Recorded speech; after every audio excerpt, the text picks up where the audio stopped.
de voto. Colho o voto do ministro Gilmar Mendes. Eu vou acompanhar Vossa Excelência, mas vou fazer algumas considerações. Inicialmente, devo dizer que quando lidamos com esse tema, nós estamos lidando com um tema de grande sensibilidade, porque estamos a lidar com um tema que diz respeito à maior legitimação de que se cuida no sistema político eleitoral. Por isso, inclusive, nós não devemos dar ênfase a aspectos formais. Se surgem dúvidas, se as pessoas de alguma forma passam a duvidar do sistema, ainda que essas dúvidas sejam improcedentes, ainda que essas dúvidas sejam descabidas, nós instalamos um germe negativo que coloca em xeque o próprio processo. É disso que se cuida. E não é por acaso, presidente, que no próprio Congresso Nacional, em função inclusive de episódios, houve tentativas, por exemplo, de adotar o voto impresso. Mas não é só no Brasil. Não é só no Brasil que há dúvidas sobre isso. Quando nós discutimos no Supremo Tribunal Federal a ADIM aqui citada, eu lembrava de um acórdão da Corte Constitucional Alemã que declarou a inconstitucionalidade da urna eletrônica, a sua utilização, por não poder ela, a Corte Constitucional, assegurar ao cidadão que, de fato, aquilo era fiel. A Corte Constitucional optou por dizer que era inconstitucional. Nós, e eu pelo menos segui o voto da ministra Carmen Lúcia, no Supremo Tribunal Federal, entendendo que o modo como se fizera o modelo de voto impresso levava à devassa do voto, a possibilidade de devassa do voto. Mas ter um sistema que permite o voto impresso, ainda que por amostragem, é mais uma medida de segurança. Isto não teria e daria ao tribunal todas as garantias e proceder ao exame e ao eventual reexame da matéria. Todas essas questões que são suscitadas e que passam a compor esse imaginário popular, elas podem ser completamente improcedentes, mas elas têm uma carga negativa que afeta a legitimação de todo o processo. E por isso nós devemos dar a devida atenção e não acharmos que o pedido de esclarecimento é uma ofensa às instituições ou um atentado à democracia. Nada disso. Nós devemos estar preparados para prestar essas informações, até porque nós estamos falando de algo elementar, da legitimação democrática. É disso que se cuida. Então é fundamental que nós redobremos as cautelas e estejamos sempre prontos para reforçar um modelo de organização e procedimento que dê maior transparência. E tornemos até compulsória os testes, para não gerar esse tipo de... em 2013 não foi feito o teste. Por que não tornar isto compulsório? De modo a evitar qualquer situação de suspeita. Nós mesmos devemos nos antecipar a isso. Quanto mais os pleitos eleitorais forem renhidos, forem mais disputados, certamente maior será a desconfiança, a possibilidade de suspeita, se nós não operarmos com toda a transparência. Por isso que eu gostaria, desde logo, de deixar claro que um pedido encaminhado ao tribunal, no sentido de abrir esses elementos, contribui exatamente para a pacificação. E esse trabalho deve ser feito até de maneira didático-pedagógica, fora do período eleitoral até.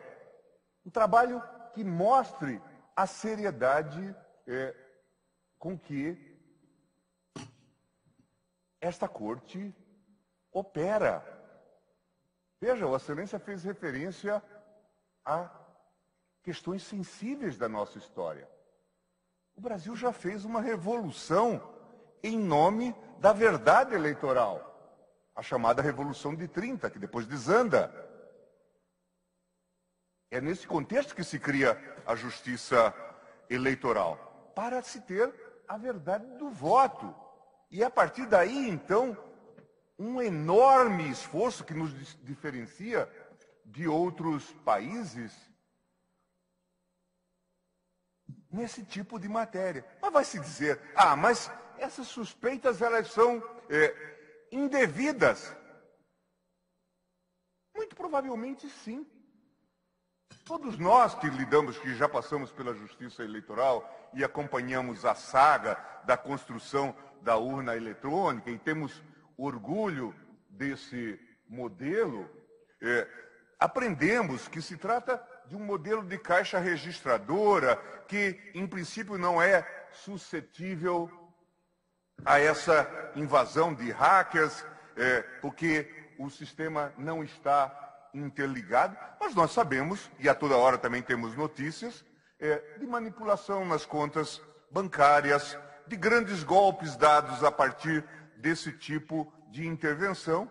E quando se trata de disputas renhidas, intensas, apaixonadas, como só ia acontecer, e aconteceu nessas eleições, o imaginário popular fica atiçado. Quantos de nós recebemos, certamente envolvidos com a justiça eleitoral, recebemos mensagens de pessoas preocupadas com a notícia de uma urna que foi, ou de papéis que foram encontrados em Goiânia, de uma urna que estava já cheia em determinado lugar, uma declaração de um mesário que já encontrou essa urna prenhe de votos. Em suma, tudo isto correndo.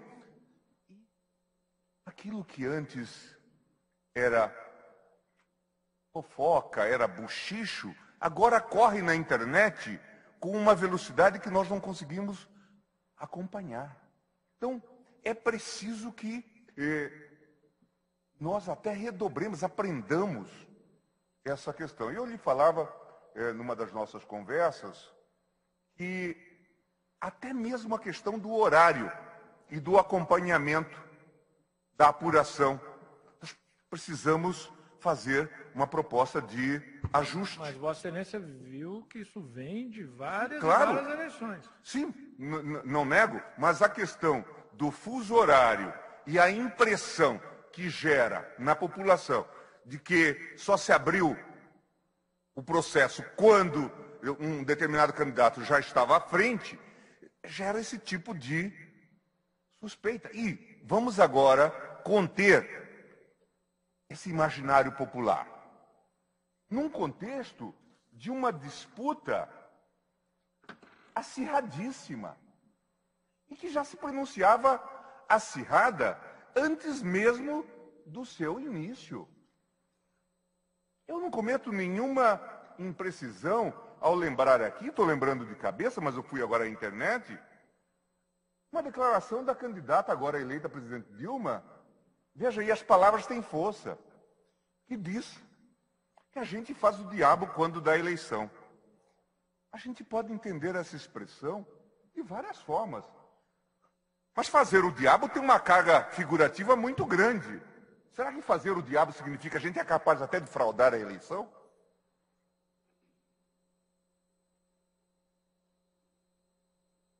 Veja a responsabilidade, inclusive, de pessoas que ficam a falar bobagem, inclusive em campanha eleitoral. O peso que isso tem no imaginário das pessoas.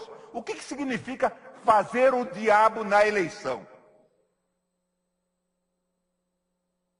E nós que temos a missão, presidente, de evitar abusos de poder político e de poder econômico. A despeito do discurso da Procuradoria, que deve deixar o processo correr. Não, tem que haver freios. Ou essa declaração de 26/10/2014 do ex-presidente Lula na presença da candidata. Eles não sabem do que somos capazes de fazer para garantir a sua reeleição, a reeleição de Dilma. Repito. E veja o impacto disto na cabeça dos eleitores. Cada vez mais nós temos que chamar as coisas pelo nome. Nós temos sido muito tolerantes com muitas pessoas. Nós temos aceito em nome de uma certa imunidade. Mas veja o que diz o ex-presidente, eleito 2 vezes. Eles não sabem de que somos capazes de fazer para garantir a reeleição.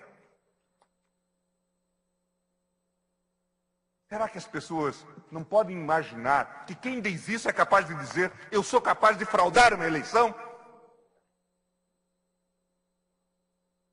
É preciso ter muito cuidado. As pessoas têm que ter responsabilidade. E pessoas que ocupam cargos públicos ou que ocuparam cargos públicos têm que se comportar com alguma dignidade. Não pode fazer esse tipo de afirmação, porque gera esse tipo de suspeita. Gera esse imaginário. Portanto, nós estamos dando uma resposta exatamente para pacificar os espíritos, para evitar esse tipo de suspeita. Mas não é infundada, porque veja, são 2 frases da candidata à reeleição, dizendo que na eleição a gente faz o diabo. E veja, logo na Justiça Eleitoral, no âmbito da Justiça Eleitoral, que tem a missão de manter uma certa equidade. E as palavras do presidente, do ex-presidente e patrono da candidata. Eles não sabem de que somos capazes de fazer para garantir a reeleição. Isto gera um enorme germe de desconfiança. E é por isso que as nossas cautelas têm que ser, de fato, redobradas. Sem dúvida nenhuma, eu não prestei atenção, mas eu lhe disse ao presidente, não tínhamos alternativa, está na legislação, inclusive o horário, o fuso horário está definido, mas não ver a apuração também contribuiu para essa insegurança. Mas isso é tudo um aprendizado. E como que se responde a isso? Com base na própria credibilidade da justiça eleitoral. A credibilidade acumulada. E permite dizer, não há nada a temer. Não há nenhuma ofensa em pedir esclarecimentos. Devemos estar abertos. O sistema tem que...